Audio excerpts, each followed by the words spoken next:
Hello and welcome to another episode of the Movie Garage. We're on to episode 30 now. Like big double numbers. Very exciting. Uh, this one is another Movie of the Week episode, and the Movie of the Week this week is, what's it called? Sinister.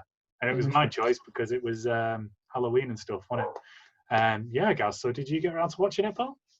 Oh, dude, you suck for choosing this. Yay! You absolute suck balls. Well, this came from because I shared an article a few days before Halloween that said it had been scientifically proven that this was the scariest movie of all time. So I was like, yeah, fuck it, let's do it. Let's see what the crack is. Scary me. Not only don't bother me, but scary movies in the past, I've gone. And we've heard this a few times. Oh, this is the scariest movie of all time. Yeah. I'll watch it then. Close curtains, everything. Let's get right into it. And they've never bothered me. But the older you get, you kind of go, got more to live for. Yeah. I've got more to live for. That's awesome. It's kind of like, I don't believe it's real, but I'm not daft enough to tempt it just in case. And you know what? So you said, look, we'll watch this. I was like, fine. And I watched the trailer and I said, dude, this is no, not watching it. And you're like, yeah, this looks terrifying.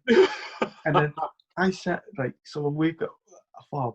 I set my alarm from upstairs, and then 30 seconds later, it makes a double beep to tell you that it's set, and I forgot about it. So I just watched that trailer. And I set the alarm. 30 seconds later, it went off, and I went, "Oh my god!" It's always a good sign when the trailer comes. First off, it's a really good film. Yeah, I found it was a really, really good film. Really, really well paced. yeah, definitely.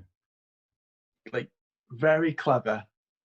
Definitely something I've not seen before in a scary film. Just and the story behind it was good because it was someone chasing the horror. And what I kind of liked it is that whereas that in other horror films is that you're constantly getting the horror, and in this you're not. Yeah, it works inside your own head, doesn't it? A lot more than you actually see on the screen. Yeah. Yeah. Because what they do is, obviously, it's based on a guy that's writing a book, and he's got to live in one of the houses that a murder took place. Yeah. So he likes to get up close and personal and does detective work for his book. And when he finds some old, not tapes, but you know what I mean? Yeah, the film reels, aren't they? Yeah. Of all these murders that have took place. And what's quite clever is they show you what's happening in the murders, and they don't make them scary whatsoever. That's the thing that plays in your mind. Yeah. Because you're like, well, what's happening? What's going on? And then when them clips are finished and there's noises going on and what have you, you've got that stuck in your head. Yeah. And that's what's really clever. You're like, oh my God, what's going to happen to him? Yeah. The whole way through it. Because it is very clever, isn't it? Because, like you say, he sees the tapes of all these murders taking place, and they're not like overly gory or overly graphic or anything like that. It's cut really well, isn't it? The way that they show them, and they are really horrific murders, but you don't see who's doing it. So that's like kind of gets you to play on your head and everything like that. Then as the story unravels and it gets a bit deeper into it, you kind of find out what's going on and that kind of thing. I found there's two things that kind of watching horror movies nowadays always turn me into what's the character's name in Scream? Is it Randy? The guy who's like a proper movie buff and does the rules on how to survive a horror movie. Like, don't go upstairs, don't say I'll be right back, and Oh don't do yeah. anything. And he basically slagging all the characters off for doing stupid shit, which is what gets them murdered. This is very much a movie like that. If he wasn't such a dumb shit, then this movie wouldn't have taken place, would it? The main character just does so much dumb shit, which has you fucking screaming at the screen, like, no, don't. Yeah. Like instantly, the dumb shit is moving to a house where murders have been took place. Exactly, and then find a load of weird tapes of those murders and not tell anyone. There's a scene. There's like even a specific scene, isn't there, where he first finds these tapes and he dials the police, and she's there on the other end of the phone going, hello, hello, hello, and he looks at his book because obviously he's had a successful book in the past, and then goes boop and puts the phone down, and you just know then it's like, you're fucked. You just fucked it, mate. You're done. You're done. That was your test that you could have got out of everything, but no, failed. Yeah, exactly. Yeah, which would have made for a really short film, but you're absolutely right. Yeah, it does, and it is kind of the reason why I don't watch a lot of horror films. Yeah, because it's the same process over and over again with dumb crap, and no. If you hear a noise outside, don't go outside. Yeah, lock the doors. Yeah, don't do that. Yeah, it's that. There is a couple of classic cases where you go, oh, don't. Yeah. Just shut doors, lock them, whatever, and stay safe. It's yeah.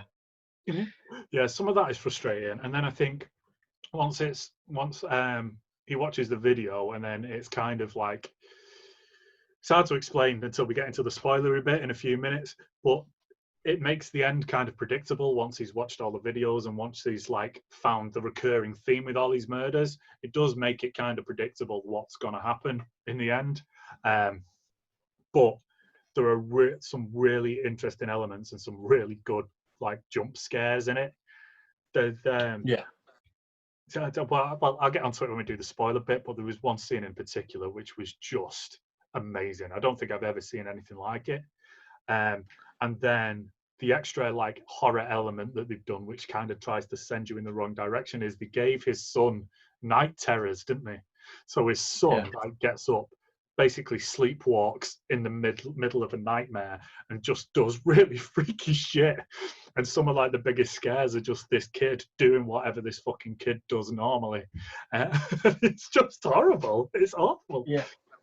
Yeah, balls to it. Let's get spoilery, because talking about a horror movie, you may as well, let's just get right into it. Yeah, exactly right. Yeah, so if you haven't seen it, switch off now. Go and watch Sinister. It's a good movie. It's definitely worth a watch. Like I said, it's a little bit predictable, a little bit. If he wasn't such a dickhead, it wouldn't have happened. But he is a dickhead, and it does. So deal with it. It's a good film. Definitely worth a watch. We're about to get spoilery now, so this is your warning. The bit where the start, where it's not even part of the plot, is it? The kid's like night terrors or anything along those lines. And the bit where he's in the fucking box, which is right near the start of the movie when he first starts finding these tapes. That's horrific. It is, and I was explaining this, and I was telling someone about it and saying that by putting someone in that has these night terrors, just it was perfectly done. Yeah. Because I've never seen that in a film before. Yeah, just like a side plot that is also that terrifying, but doesn't actually have anything to do with the main plot. Yeah, because the way that the son came out of that box, you went, "Oh my god, it's possessed or something." Yeah, that's it. Yeah, you instantly thought that. And it wasn't, and it keeps it throws you again when he goes outside, and you're like, "That's it." And he has to rush him back inside, and you go. You get to the point eventually you see and go, oh god, it's his son again. Yeah. You know, and that's it's so well done because it does get you. And you instantly think that he's going to have something to do with it, don't you? You instantly think, right, this night terror thing is because of what's happening in the house Yeah. and all of this kind of shit. But at the end of it, it just is like a complete mislead. That was done really well. The scene that I was talking about a minute ago, though, is the scene where the ghosts are following him around the house. Yeah. So perfectly done, so amazingly shot, and the very end scene made all of the hairs on the back of my neck really just fucking go mad, because it starts off where, because he can't see him, can he? And he's looking around in the dark, and then that dead girl's face literally just comes into camera right next to him, and it's like, fucking hell. And then they're running around the house, and he can't see him running around the house, but he keeps hearing the odd creak of floorboards and stuff. So he's trying to follow him and trying to find out what's creaking the floorboards, and all these ghosts are running around him. And then he checks on his two kids to make sure they're not up. And when he checks on that little girl, there's the ghost of a girl sat facing her. And she just like goes, shh, that, oh, Jesus Christ, that blew me away. That I was like, fucking hell, I've never seen anything like that before. I've not. And you're right, that whole scene, I was going to say, that was the perfect moment of the film, that, because that was genius. Yeah. But again, I mean, fair play to the young girl too, because she generally looked terrified. Yeah, damn right. It's so good. incredibly well shot, because he like checks in and it looks like she's asleep, and then the camera kind of pans around the front of the bed, and she's got like big shocked face on, hasn't she? And the girl's just like a foot away from her. It's like, oh fuck this. Yeah. Holy shit. I'll turn that off for a minute and take my and off. Yeah, that was absolutely perfect. But yeah, like I said, as soon as you kind of found out, like when he was going through and watching all the videos and stuff like that, and you found out that there was like one kid missing from all the videos, and then you found out that it was this guy, this mythical god who apparently eats children. For me, I think it was like me and Fran both at the same time just turned around and went, it's going to be the kids, isn't it? Like they're going to be the ones that kill him. And it like at the end, it turns out that he does kind of convince the kids to kill the family, and then everything else that goes on a bit. Yeah, I didn't actually think it was going to be the kids, and it was quite late on for me. I got it just before it was revealed. Yeah. Because, like you say, stuff that was happening, and then when it kind of, and by the way, the reveal was incredible. Was it? Because it was so incredible. So well done. Because it was, they moved back to where the old house was. Yeah. And there was another box of them reels, which gave you the answer to who killed every family. Yeah, it was the endings of every single video all stitched together, wasn't it? And it was and that was another moment of the film, and like you say, hairs at the back of your neck just went, oh my god, that's. But like there was just like the way it was shot. Because they managed to skip out all the gore of the videos, didn't they? I mean, like one of the murders is the kid runs the entire family over with a lawnmower. And it's like the camera's on the lawnmower, in it, and you see it racing around, and you know it's coming, but then the next minute, bang, there's a body there. And you don't actually see it like or anything like that, but you get the message.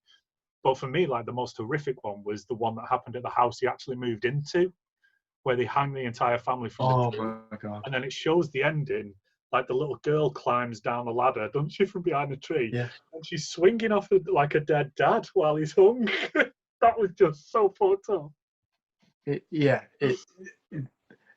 was quite like horrific to start off the film with that.